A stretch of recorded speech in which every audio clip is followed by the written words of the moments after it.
الحمد لله الحمد لله رب العالمين والصلاة والسلام على خاتم الأنبياء أشرف المرسلين وعلى آله وأصحابه أجمعين أما بعد. So in the series that we've been having every Saturday when I'm in San Diego, discussing some of the most important personalities in history for us to know and benefit from, today we're going to be discussing a Sahabi, a companion who has a rather unique background. And he has reported a very famous hadith, which we'll get into today. Most likely we will not finish his biography today because there's a lot that people don't know about him. And the reason I chose him is yesterday after Jum'ah, I had a phone call with some of the Tullab Ilm in another country, and they were telling me about different issues that they were facing, and I was answering some questions. And one of them said, we have a lot of the Sahaba that are Persian, like Salman Al Farsi and Tamim Ad-Daari. And I was like, Salman Al Farsi is Persian, but Tamim Ad-Daari is not. And this is a student of knowledge. I mean, this is somebody who studied at Islamic University.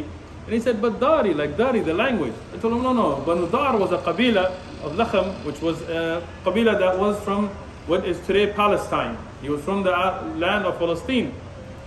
And he was shocked by it. He goes, I've always taken him to be Persian. And then it kind of put me at a strange shock, because I said, a student of knowledge who studied in Islamic University doesn't know Tamim Ad-Daari is not Persian. That means we really need to know who Tamim Ad-Daari is. So I decided late last night that I'm going to choose him as the person we're going to study today, inshallah. Tamim ibn Aus ibn Kharija Ad-Daari is from a famous qabila called Lakham. Lakham is an Arab tribe that is in what was Sham at the time. Today, what we take to be Palestine, Lebanon, Syria, and Jordan, all of this area used to be called Sham. Like today when we say Sham, usually refers only to Syria. But that's not true in historic sense. The area of Quds is a very famous and blessed area, may Allah free it. And this is an area where many of the great ulama and a'imma came from, like the Maqdasis, Maqadisa. When we see Ibn Qudama al-Maqdisi, Abdul Ghani al-Maqdisi, Ziyauddin al-Maqdisi, this is from that area of Palestine.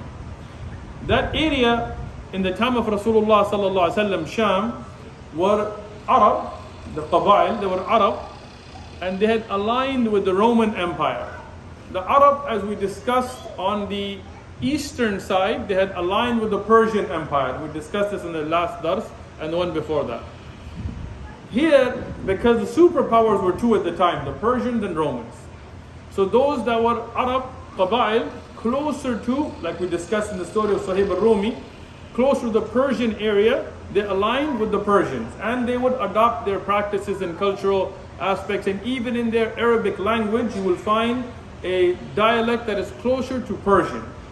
And many of the countries, even till today, like Iraq and the Khalij, in these areas, they will use the word cha, bachir. Instead of saying tomorrow, they say bachir. Even though the cha is not an Arabic letter. The phonetics of the letter cha is not an Arabic language at all. But it is there in Farsi, and that influence came. And the Arab that were closer to the Roman Empire on the western side, they would then align with the Romans, and they took on the religion that was enforced by the Romans, which was Christianity.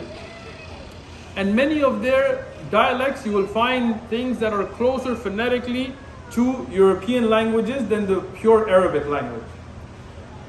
Tamim ibn Aus, he was Christian in the sense that this is what the Arab tribes of Lakham and Banu Ghassan and others that we can talk about, they had adopted in line with the Roman Empire. But he was somebody who was always looking for the truth. And that's a very important aspect. When somebody comes from a Christian background or a Jewish background or atheist background, it doesn't really matter.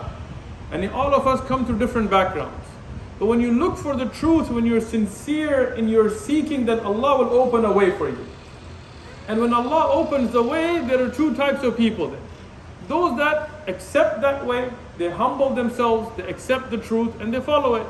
And there are those who are stubborn and for whatever political or tribal or nationalistic reasons, they leave that way. Tamim Ad-Daari was a person who was very soft-hearted. He was open to accepting the truth. So in the time where he explains himself and looking at the different ahadith from his own statements, I found three major reasons how he found the truth. And that's important for us because we want to be seekers of truth. Now, most of the Sahaba, they used to be idol worshippers before Islam. The majority, because the Quraysh and the Arab and Mecca, there was an area that was predominantly idol worshippers. A few of them were Jews before they accepted Islam. We will speak about some of them inshallah, and most of them were from Medina. And a few were fire worshippers. For example, Salman Al Farsi originally was somebody who worshipped the fire.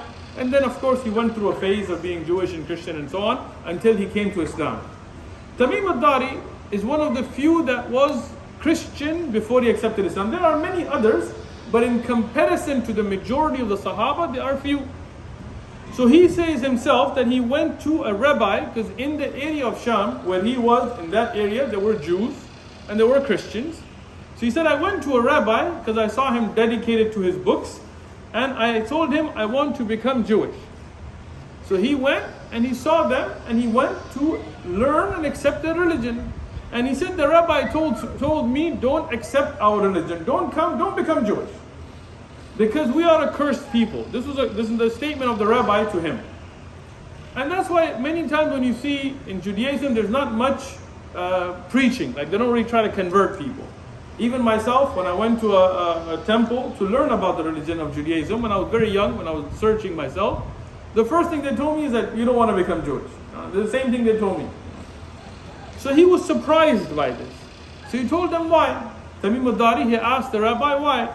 He said, because we are a people that didn't follow our message, and the curse of Allah came upon us, and we saw the next messenger that came, yani Isa ibn Maryam, and we didn't follow him.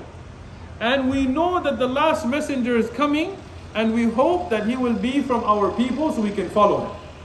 So Tamim Ad-Daari took a very interesting lesson. He said this person knew the truth, but due to ethnicity, they did not want the last messenger to be Arab. They said, we'll accept him if he's from our people. Now this was before Tamim Ad-Daari knows anything about Rasulullah Muhammad alayhi salatu. But this set an idea in his mind that there is a last messenger coming in accordance to what the rabbi found in his own text. He said, then when my people, they took the religion of Christianity, he said, I took this with them, and I went to a priest to learn about Christianity, to learn more. He said this priest was Arab from their own people, but he had accepted Christianity in accordance to what the Romans had brought to them. He said, I asked that priest, and that priest told me that what I found in my book is the truth was the religion of Ibrahim alayhi salam. Now this is the priest telling them. He said the truth is what Ibrahim, and as we know in the Judaic tradition and the Christian tradition and the Islamic tradition, we find the story of Ibrahim alayhi salam. He said the truth is what Ibrahim was upon, and he said now in this time, even though I'm following a religion, the people have changed it. Now the priest is telling him that the true message of Jesus has been changed by the priest of our time. And he says now we know there will be a last prophet. Now according to the Jewish rabbi, he was given this message. And according to this Christian priest, he was given this message that the last prophet that has been prophesied is coming, and I hope when he comes that you follow him. And that was something that imprinted in his mind.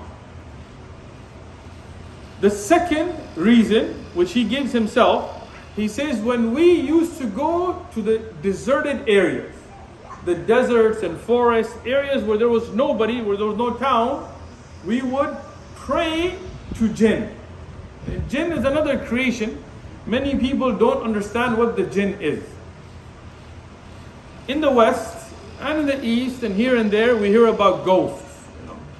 And nobody really understands. There's sometimes people say, I felt something, I heard something, I saw something. And people give their own ideas that they're dead people whose souls are walking around and so on. And we know that when somebody dies, their life of this dunya ends and they enter the barzakhi life, the life of the grave. But what we do have is many times evidences. People that have seen, people that have videoed, people that seen concepts that they couldn't quite explain. Islam gives that explanation. We are not the only creations on this earth. We are humans, yes, what we call insan or ins, but there are animals, there are fish, there are birds, there are other animals that also share this earth with us. And there are many creations that we cannot see with our eyes. Even as scientists, when they talk about dark matter and things like this, there are things we can't see. Oxygen, carbon dioxide. Yes, today as science, we understand that these elements exist from effects that we can feel. But if you went 1,000 years ago and you told humans that there is oxygen, and they would tell you, prove it. Okay? Show it to me. You can't show oxygen. You can't touch oxygen, right? And now, there are scientific experiments we can do today to prove its existence. But at the time when humans couldn't see it or touch it, it still existed. We still would breathe it. It was still a necessary element for us to survive. Carbon dioxide, the same thing, right? Much of what we know today is through experiment of effects of things and then an explanation that we give to it. And there is much that we don't know till today. Science obviously has not discovered everything that there is to be discovered. So in Islam, in the Quran, in Sahih Hadith, we have the concept of jinn. Another creation that is here, but they have their own world, and sometimes our worlds overlap. At times, even though we as Muslims, as humans, should not indulge in their world. We should not try to contact them and deal with them, nor should they indulge with us. They should live in their world and we should live in ours. But there are those who go into an evil path and sometimes try to indulge, and we have seen Christians and others have also talked about exorcism and jinn possessions and so on, and many of that has been documented in Western history as well, and you can look up Emily Rose and so on. Now here, Tamim Ad-Daari said we would reach out to these jinns to try to protect us against other jinn. So they would reach out and say, whoever is the big of the or the strong or the leader of the jinn for this area, offer me protection. And the jinn would. And this would be something that they would brag in. This was something that they would take honor in. Meaning, oh, look at these humans, I am so strong, they reach out to me and I give them protection, and they would flex on the other jinns not to mess with them. For example, today, and if you go to a place and you go to a king or a rich person, you say, I seek your protection, then they feel like, yes, I'm somebody, I can offer protection, right? So in the same way they would deal with the jinn. So Tamim Ad-Daari himself says that I reached out to these jinn, but a voice spoke back to me that I could not see. I couldn't see anybody there. But a voice spoke to me and said, don't ask protection from shayateen, from jinn. Instead, you should ask protection from Allah. And that jinn said that we have gone and heard the last messenger recite Quran. And this is something that we have in the Quran. Now Tamim Ad-Daari doesn't know that this is mentioned in the Quran. This is pre-Islam. But the Quran talks about the jinn that heard the Quran of Rasulullah sallallahu alaihi wasallam and they became Muslim. And from the jinn there are Muslims and there are kuffar. So this is one of the jinn that had become Muslim. He said to him, look, don't do this anymore. Instead of asking protection from shayateen and jinn, go ask protection from Allah. Because no jinn can protect you against Allah. And if Allah protects you, nobody can harm you. Now here, Tamim Ad-Daari, when he heard about the last messenger, he said, it reminded me of what the rabbi and the priest had told me about. But till this time, he had not taken on the responsibility to go and actually seek the company of Rasulullah sallallahu alaihi wasallam. Until a very interesting event happened. And this hadith is reported in the Sahih of Imam Muslim. Now this hadith is interesting in many ways. One of the ways is, usually a hadith are reported how? A Sahabi reports from who? From the Prophet ﷺ. And when you look at the books of Asanid, you look at a Tabi'i, he reports from the Sahabi, for example, the Sahabi says, قال رسول الله صلى الله عليه وسلم عن رسول الله صلى الله عليه وسلم سمعت رسول الله صلى الله عليه وسلم, meaning Rasulullah صلى الله عليه وسلم said, or on his authority, or I heard, and so on. This hadith is interesting because Rasulullah صلى الله عليه وسلم reports something and he tells us to listen to the words of a Sahabi. And then he confirms it. So that's a very unique thing about this hadith. Secondly, it gives us some news that is unique, that we find in this hadith. And before I mention the hadith, I want to explain this, that the hadith is in Sahih Muslim. So no doubt to the sanad of it. Imam al-Nawawi, Ibn Hajar al-Asqalani, other A'imma and Ulama, they reviewed the Asanid and they said no doubt that it's authentic. Because some of the people are weak Iman, then today they put doubts in the people's minds. One of the people who taught the Seerah in the US, I'm not going to mention his name, and he taught about many of the Sahaba. When he taught this issue, he also put some doubts. And he said it was only reported by Fatima bint Qais, which is incorrect. Fatima bint Qais is the reporter in Sahih Muslim. But just to be clear, Abu Hurairah radiallahu anhu, Aisha radiallahu anha, and other Sahaba have also reported it in the Musnad Imam Ahmad and other books of Hadith as well. So to try to put some kind of doubt like it only goes to the one Sahabi is incorrect. It's academically incorrect. Secondly, the ulama of Islam from the time of the Salaf till today have accepted this hadith. No doubt. No need to try to give it any weird meanings and so on. Yeah? And this hadith, the beginning of it is interesting, but I'm going to go back to the actual text because we want to talk about the time before his Islam. But I'll mention the beginning where the hadith in Sahih Muslim, Fatima bint Qais says that I heard the caller who Rasulullah sallallahu alaihi wasallam had assigned to announce for him say Salatul Jami'. Salatul Jami' would be a call that's made to collect the people. Some of the ulama said that was a statement that used to be made before Adhan, but what is correct is that Rasulullah sallallahu alaihi wasallam would make this statement occasionally just to collect the people in other than the 5 times salawat.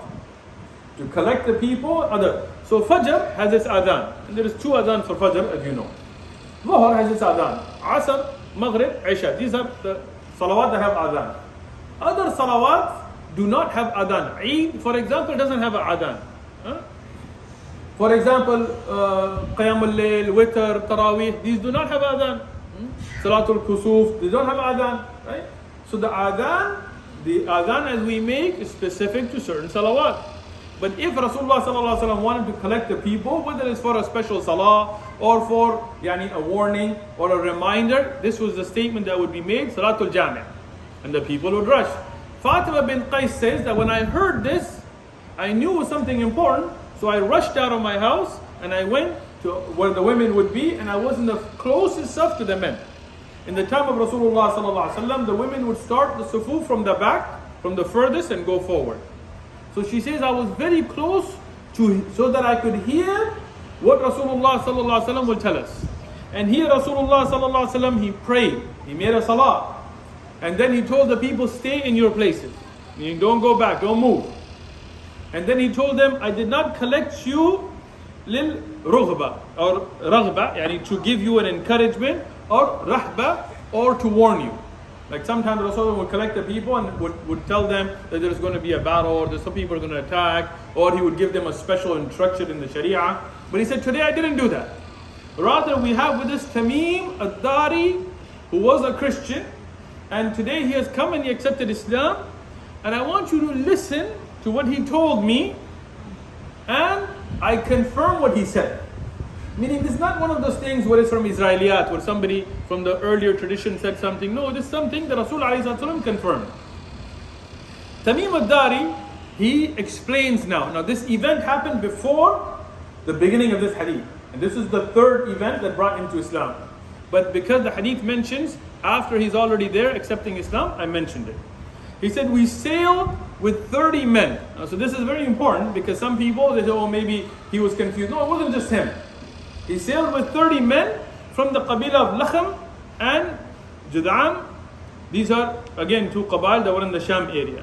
He said, we went out, because they used to go out on the oceans. The Arab that were closer to seaports, like the place of Palestine, that's next to the ocean, they would go out. And the Arab that would be more inland would not like to. Like the Quraysh, for example, they didn't like to go out and sail in the ocean. They didn't like to go out. Rasulullah sallallahu alaihi wasallam, we don't have any hadith of him going out in the boats and so on. The Quraysh, very few of them, but the Arab that lived by Yemen, for example, or the ones that live by Palestine and so on, they like to go out. They would fish, they would go to islands, they would go and trade and so on. So he said we would go out, and 30 men with us on a boat. We went out, and we got lost at sea. The ocean, it had, the waves were high, and we got lost. to the point that we had no idea where we were. And 30 days we were lost. They went far. 30 days, a whole month, we were lost at sea. Now, exactly where did they go, we don't know. The hadith does not mention. And it's not upon us to guess. Right? This is one thing, again, you see a lot of people on YouTube or TikTok, no, they went to, like one guy, like they went to the UK. Where did you get that from? Just kind of made it up. Some people say the Bermuda Triangle. We don't know. The hadith doesn't mention, we don't guess at these things. But they said we were lost until we found an island. And because they were at sea, they said they went out so far, it was the ocean water, salty water. So they couldn't drink from it. So they said that the water was salty, so when we saw the island, we hoped that there was fresh water, so we could bring some. So we took a smaller boat and we set out to the island. And when we got to the island, we saw a daba.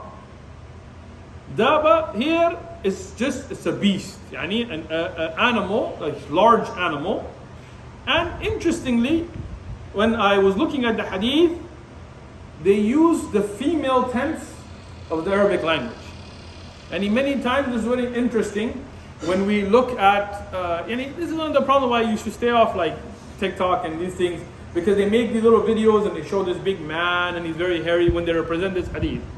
But that's incorrect, because they said when we saw this animal, it was very hairy, to where we could not tell its front from its back. So it wasn't like a big hairy guy where you could see his face, like the little animations they've made. That's wrong.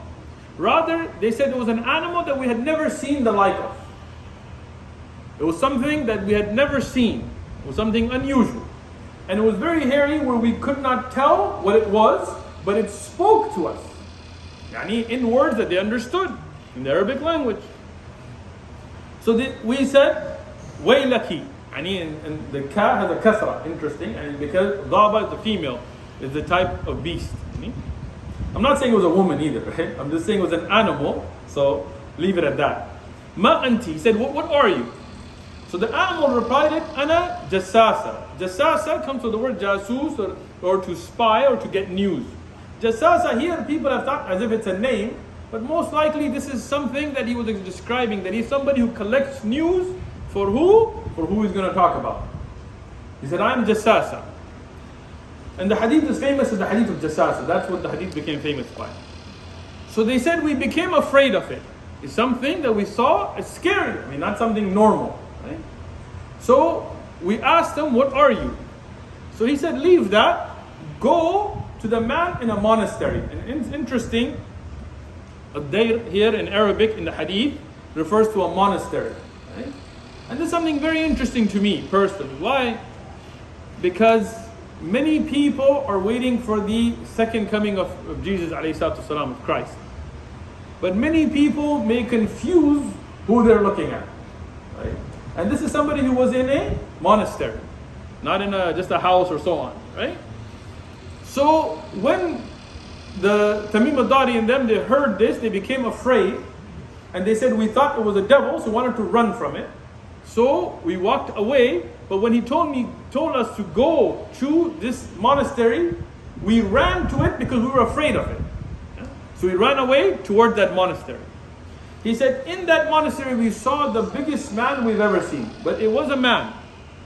He was large, but again, we don't want to exaggerate to be like, as if he was like a building or something. No, but amongst humans, he was large. And he was tied up with his hands to his neck, and his legs were bonded. So he could not move with iron chains. And we became afraid from him. So we said, Waylaka, woe to you, who are you? So he said, before that, he said, let me ask you some questions. Now, here, it's a very important part of the hadith. I'm going to mention some of it, but I want to really understand it as well. Here, we see some of the signs of the Day of Judgment that will be described. So, he asked them that there is a place called Baysan. Are there trees there? And we, being from the area of Sham, he said, we knew Baysan. We said, yes, there are trees there. He said, do they bear fruit? We said, yes, of course. He said, soon a time will come that they will be barren, they will be gone, and they will no longer bear fruit.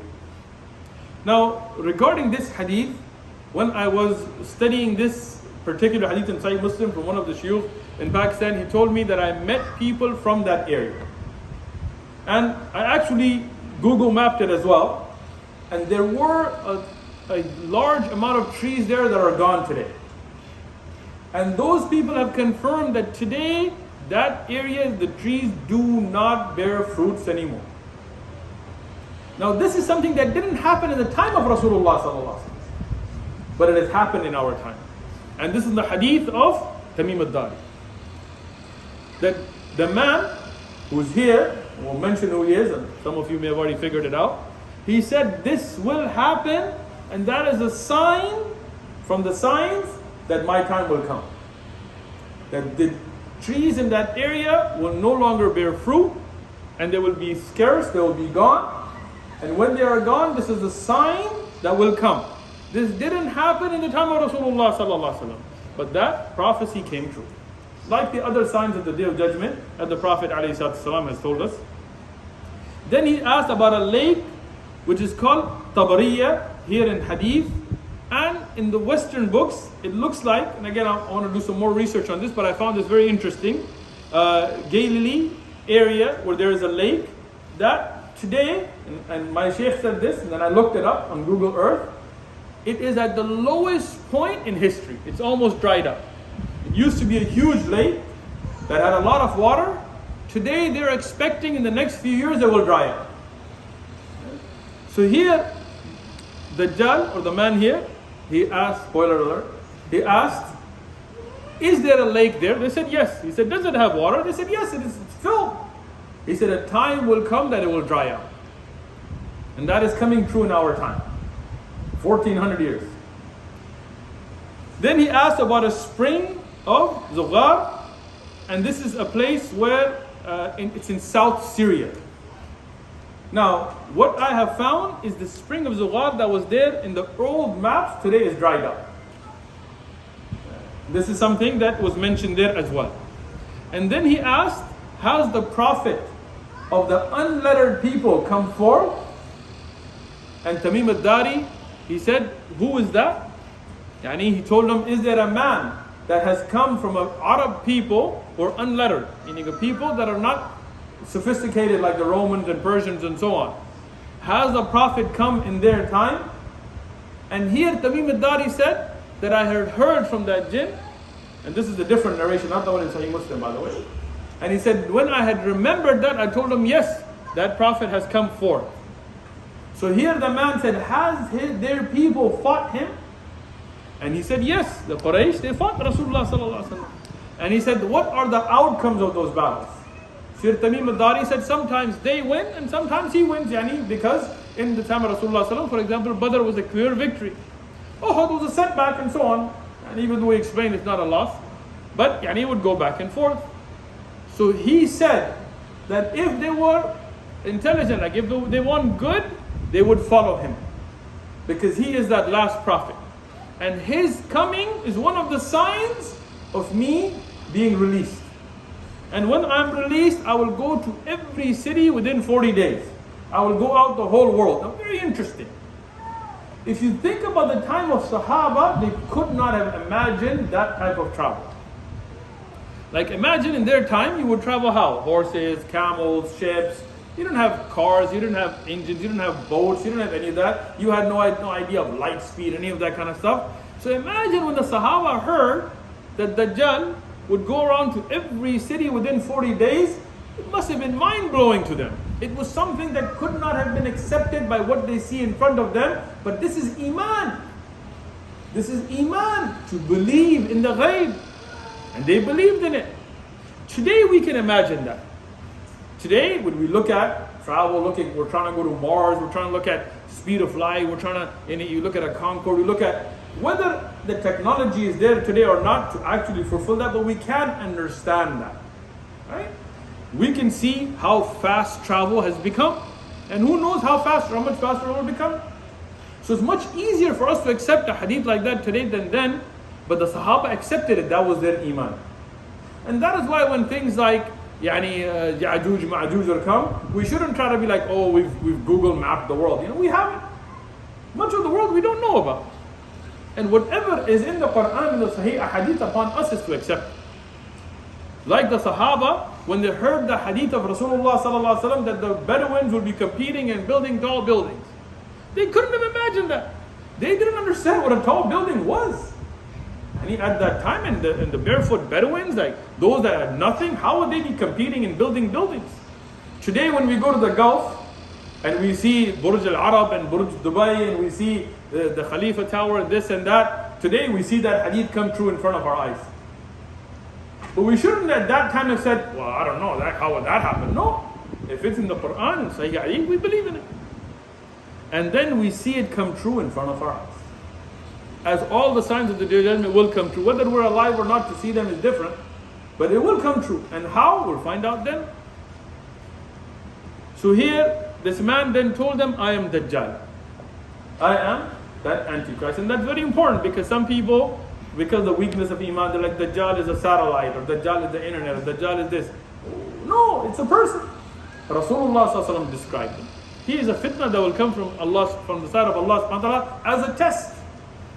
And we know this will come. And from this hadith, we know that clearly Sahaba even saw him.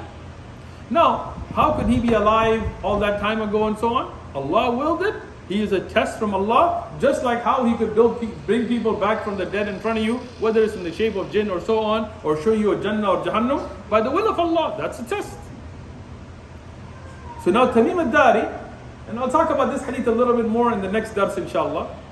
But Tamim Ad-Daari, when he explained this, and he said, we saw this when we were freed, when we got away, we immediately tried to get back to our land, and when we got back, I immediately set out to Medina. He said this was enough for me with the other signs that Allah had shown me to know this is the messenger of Allah. And he came to Medina with 10 people and they accepted Islam. And he did many amazing things. And he did many things that were first for the ummah. And inshallah, in the next dars, we'll go over those by the will of Allah subhanahu wa ta'ala.